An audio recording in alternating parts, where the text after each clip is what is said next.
Quero cumprimentar a todos com a paz do Senhor Jesus.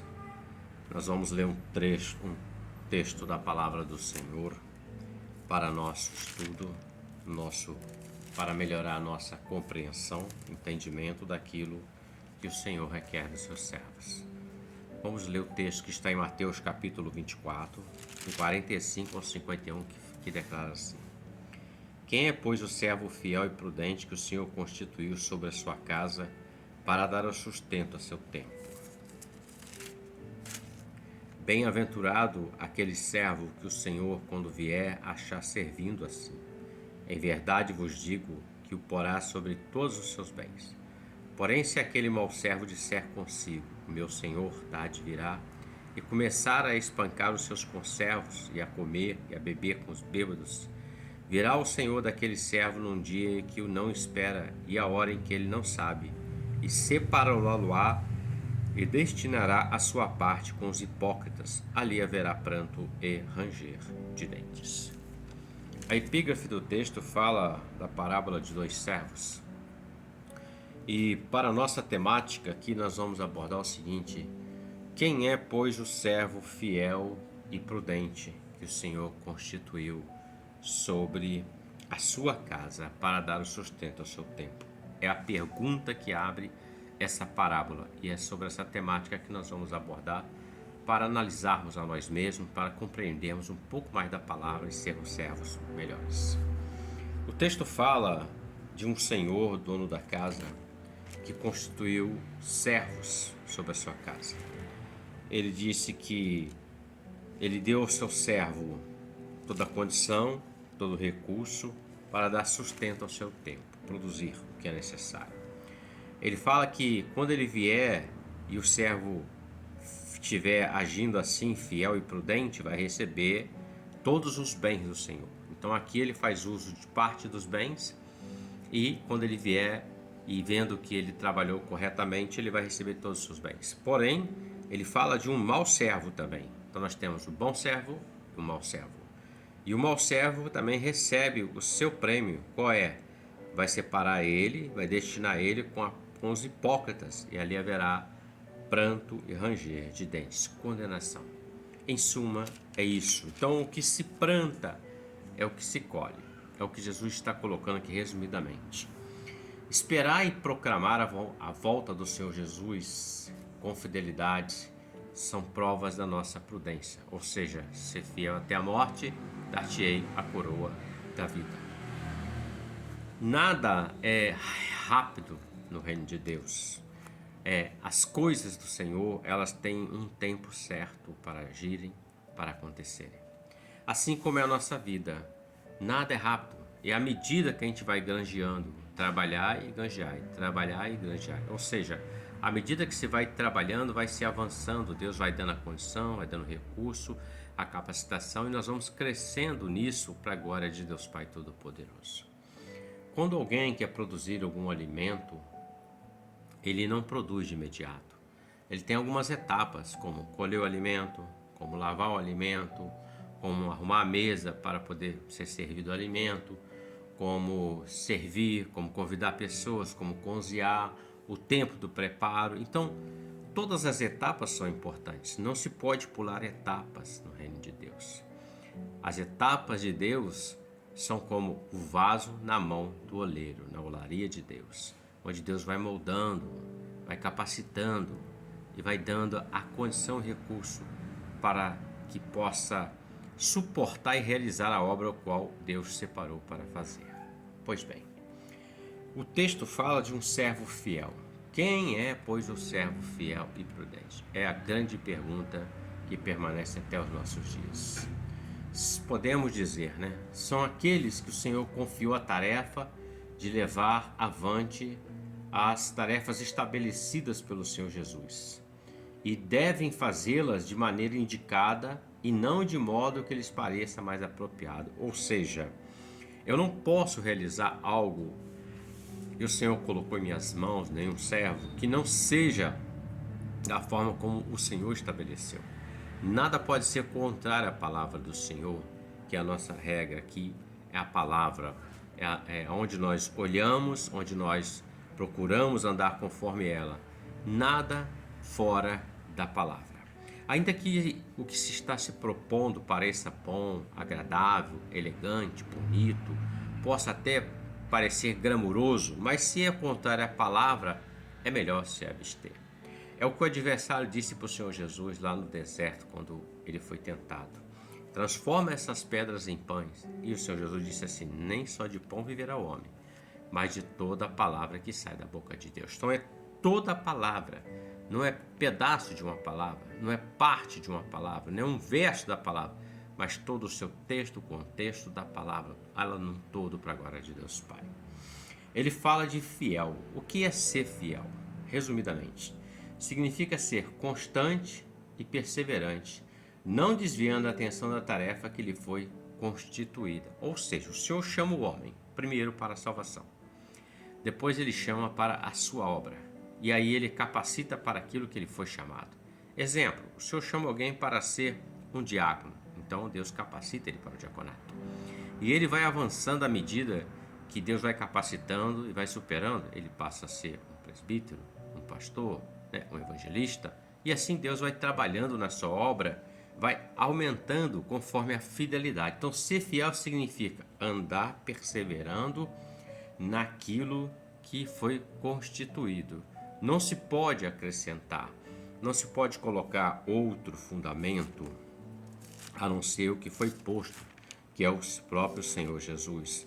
O apóstolo Paulo, ele escreve isto na sua primeira carta aos Coríntios, no capítulo 3, no 1 Coríntios capítulo 3, verso 11, ele fala assim: porque ninguém pode pôr outro fundamento além do que já está posto, o qual é Jesus Cristo. Então, não existe outro fundamento. Não existe outra forma de que a obra possa ser feita e construída ou edificada, a não ser no Senhor Jesus e a sua palavra. Pois bem, ele fala também de sustento. Ele fala: quem é, pois, o servo fiel e prudente que o Senhor constituiu sobre a sua casa para dar o sustento. Então, o servo fiel, ele separou para dar o sustento. O que é o sustento que o servo tem que dar aos seus conservos? Quando a palavra fala de sustento, ele fala de alimento, aquilo que é necessário para que nós possamos permanecer firmes, fortes, saudáveis, com saúde. Exemplo, ninguém aqui, tanto você como eu, se nós vemos um alimento que vai nos causar mal, nós não vamos ingeri-lo, nós não vamos comê-lo, mas nós vamos comer aquilo que nos faça bem, aquilo que é bom para a nossa saúde. Até dizemos assim: não, isso não vai me fazer bem. Eu sou intolerante a isso. Isso não me faz bem. A palavra é o alimento do servo fiel e prudente.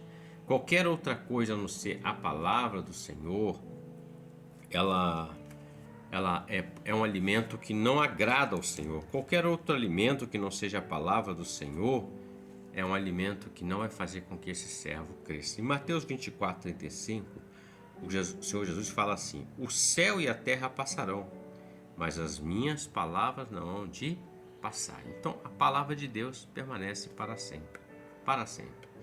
Então veja, quem é o servo fiel e prudente que o Senhor constituiu para dar sustento ao seu tempo? O termo ao seu tempo, ele fala de um período, ele não fala de X anos, X hora. Tempo é tempo, e na verdade o tempo é um bem mais precioso que nós temos, porque o tempo de ontem hoje não volta, e o tempo daqui horas para trás também não vão voltar. Nós caminhamos em direção para frente sempre, e o tempo de hoje é um tempo vital. O maior tempo na vida do homem principal é o tempo do dia de hoje. O dia de hoje, essa hora, esse momento, é o dia, é o tempo vital na vida do homem, onde ele faz escolhas que vão refletir na sua vida, principalmente na sua vida espiritual, tanto aqui nesse plano terreno como no plano eterno.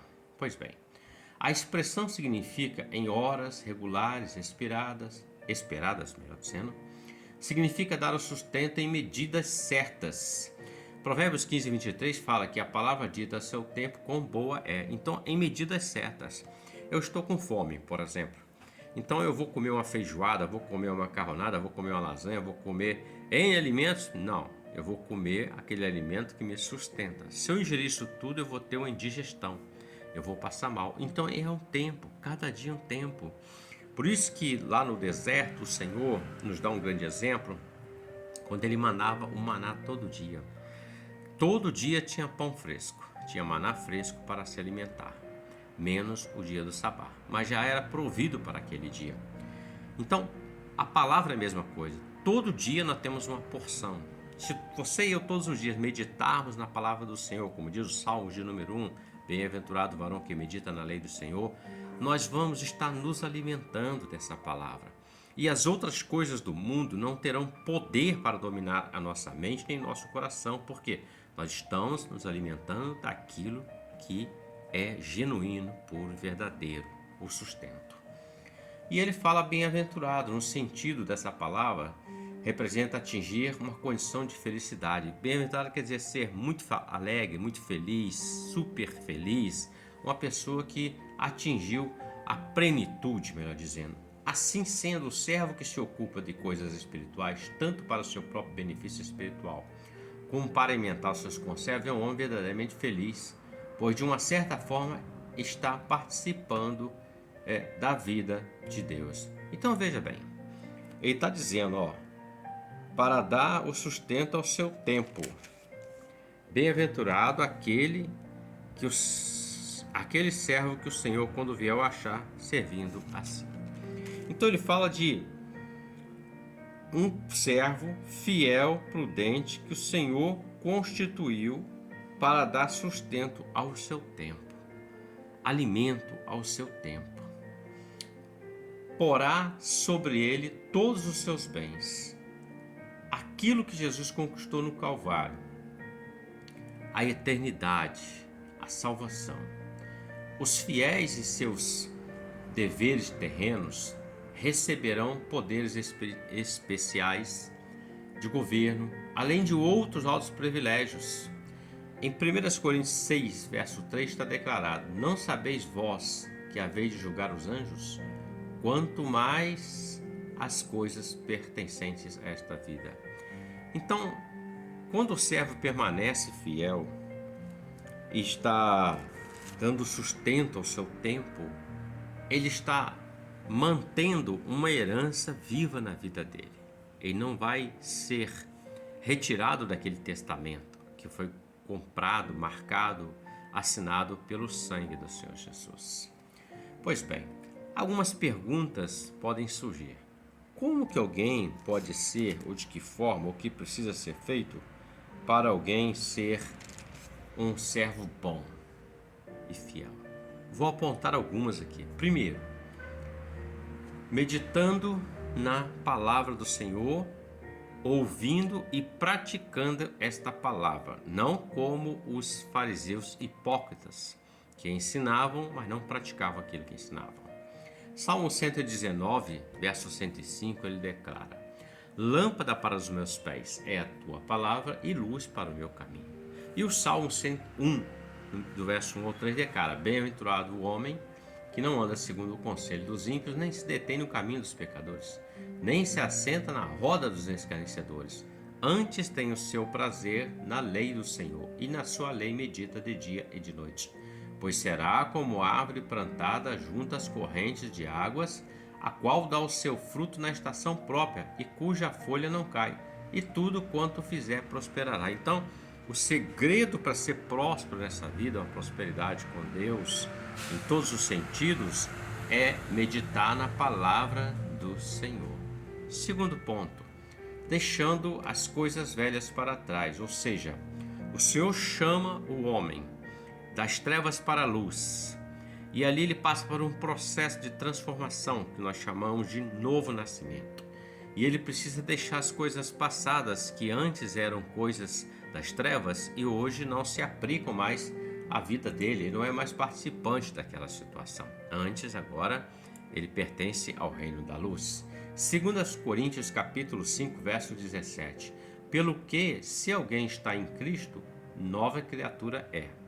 As coisas velhas já passaram, eis que tudo se fez novo. Ou seja, novo, é o novo nascimento, é o nascimento espiritual. O homem nasce da água e do Espírito, da palavra do Espírito Santo, e caminha nesse novo nascimento em direção à eternidade com Deus, deixando práticas passadas contrárias a palavras, pecados e outros mais, para que possa adquirir o reino de Deus. Pois bem, outro ponto muito importante é ouvir a voz de Deus, ou a voz do Senhor. Porque não adianta meditar na palavra e deixar essas práticas se não ouvir a voz de Deus. O Espírito Santo, o Senhor Jesus, voltou ao Pai, à casa do Pai, e ele enviou o Consolador para que esteja conosco todos os dias. E esse Consolador, que é o Espírito Santo, é o que está separando, adornando, preparando a igreja amada a encontrar com o noivo naquele grande dia. É uma missão. Ele convence o homem do pecado, do juízo e da justiça. Então veja, se o homem não ouvir a voz do Senhor pelo seu Espírito, ele vai entrar em caminhos errôneos. Ele vai entrar em caminhos que possam tirar ele da presença de Deus. João 3, 29 e 30 diz assim: aquele que tem a noiva é o noivo, mas o amigo do noivo que está presente e o ouve regozija-se muito com a voz do noivo. Assim, pois, este meu gozo está completo. É necessário que ele cresça e eu diminua. As palavras foram de João Batista. Então veja, queridos, precisamos ouvir a voz do Senhor. 3 coisinhas básicas: meditar na palavra, obedecendo a ela e deixando as coisas passadas, não voltando ao passado, ouvindo a voz do Senhor. Mas ele fala também de um mau servo, né? E esse ponto aqui, ele fala assim no verso de número 48. Porém, se aquele mau servo disser consigo, meu senhor tarde virá.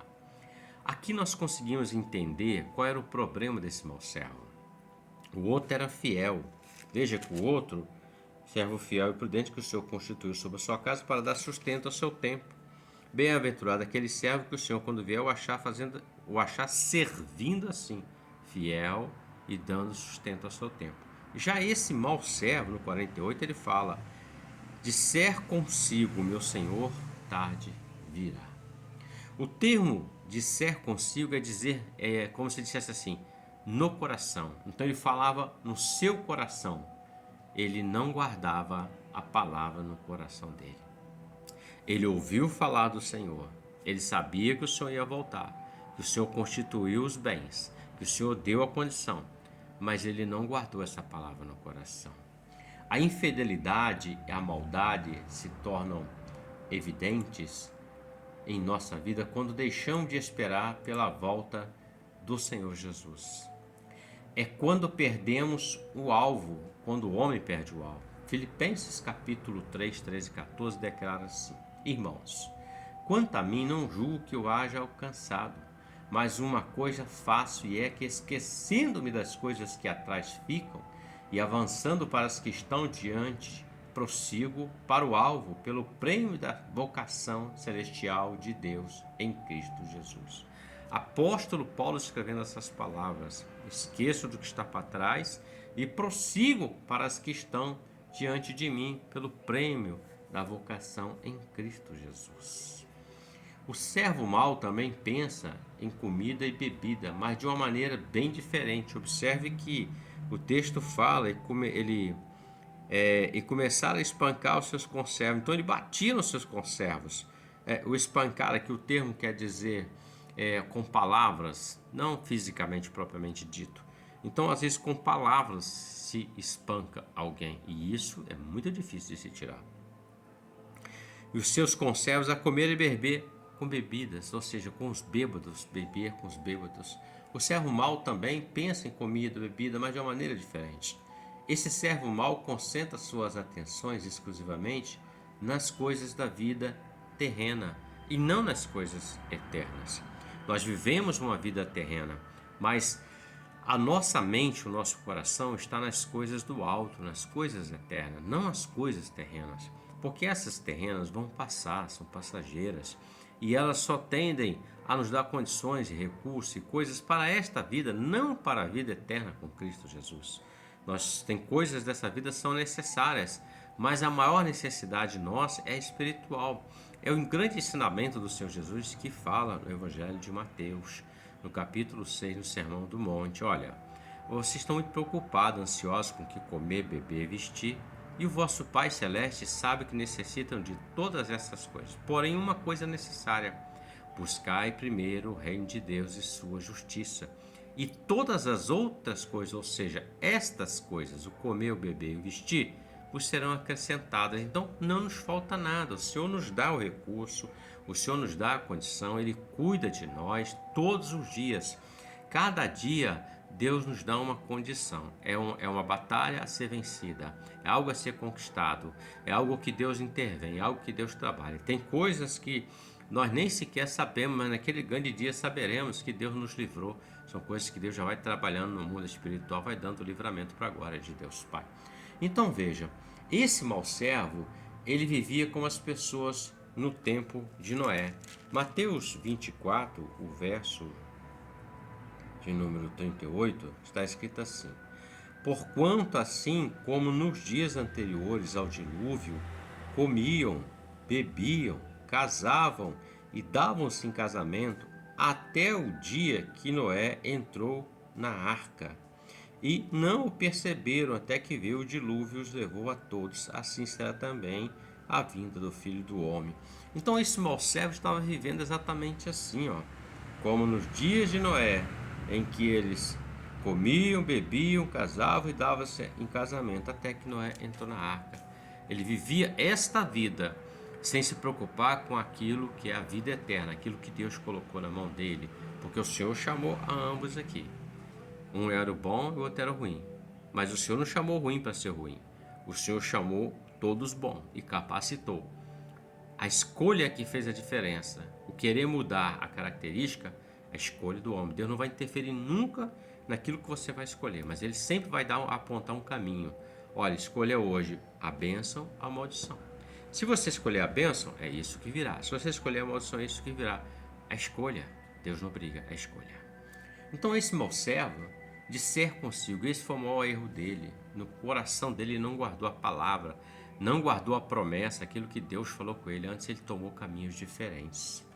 Através da luz da palavra, nós podemos dizer que esse mau servo possuía as seguintes características. Primeiro, se ocupava mais com as coisas do mundo do que as coisas do reino de Deus. Lucas 12:35 fala assim: estejam cingidos os vossos lombos e acesas as vossas candeias.